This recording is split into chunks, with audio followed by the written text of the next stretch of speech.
Hey, what's up mga kaballers? Maligayang pagbabalik sa aking channel. Halina't pag-usapan natin ang balitang bagong super team ng Warriors hinangaan na agad sa NBA.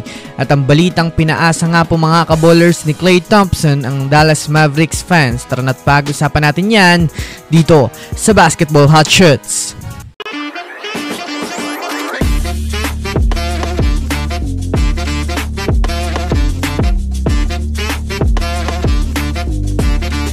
Una nga muna tayong dumako mga kaballers sa balitang pinaasa nga po mga kaballers ni Klay Thompson ng mga Dallas fans.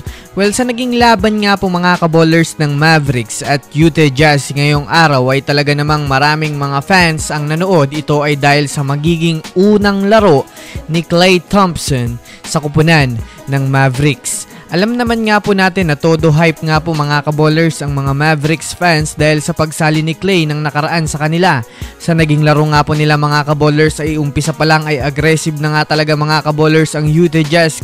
Kaya maaga nga itong nakalamang sa Dallas Mavericks. Kung mapapanood nga po natin, medyo hirap nga talaga ang Dallas Mavericks dahil sa umaapoy na si Lauri Markkanen sa mano pa ng kanilang mga magagaling na role players. Pagtungto nga po mga kaballers ng huling quarter, sinubukan pa rin naman ng Dallas Mavericks makahabol, ngunit syempre mga kaballers kinapos pa rin nga ito.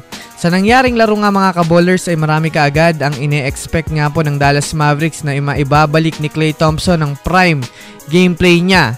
Dahil bago pa man nga magsimula ang season ay sinabi niya nga na fresh restart ito para sa kanya.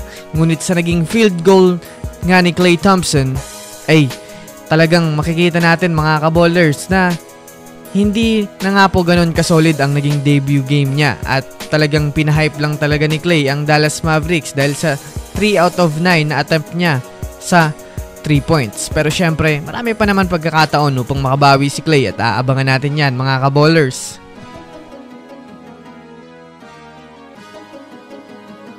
Samantala, dumako naman tayo mga kaballers sa balita patungkol sa bagong super team nga daw ang lineup ngayon ng Warriors. Para nga po sa kaalaman ng lahat mga kaballers, 2-0 na nga po ngayon ang standing ng Warriors sa preseason ng liga. Kahit man nga mga kaballers, patikim pa lang to ng mga teams ay marami na nga pong mga humahanga sa team ngayon ng Warriors. Isa na nga dito mga kaballers ay si Stephen A. Smith na sinabi nga nito na sobrang napakaganda nga daw ng ginawang moves ng Warriors ng nakaraang season. Mas pinili nga ng Warriors mag-upgrade sa opensa, bagamat nga daw wala silang superstar ay marami naman nga silang shooters na kayang umalalay sa opensa ng Warriors. Kung susumadayan nga natin mga kaballers, 3-point shooters team na nga po ngayon ang Warriors na masasabi nating mapa first 5 man nga po at hanggang second unit at hanggang sa mga bench player ay mayroong 3-point shooter.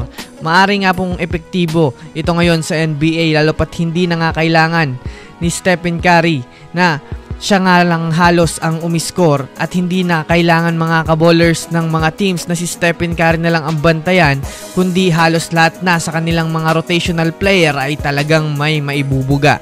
So yun lamang mga kaballers, yan lang naman ang pag-uusapan natin ngayon. Pindutin ang subscribe and hit nyo na rin ang notification bell para sa mga susunod na update sa mundo ng basketball. Again, this is Basketball Hotshots. Thanks for watching.